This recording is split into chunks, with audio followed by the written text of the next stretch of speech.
கொண்டிருப்பது தந்தி பார்வை செய்திகள்.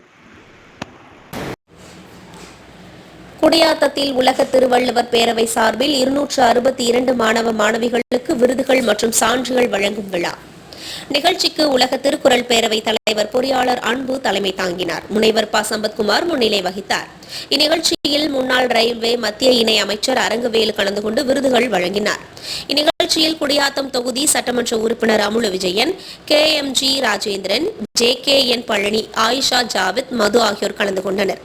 தந்தி செய்திகளுக்காக குடியாத்தம் செய்தியாளர் KVR.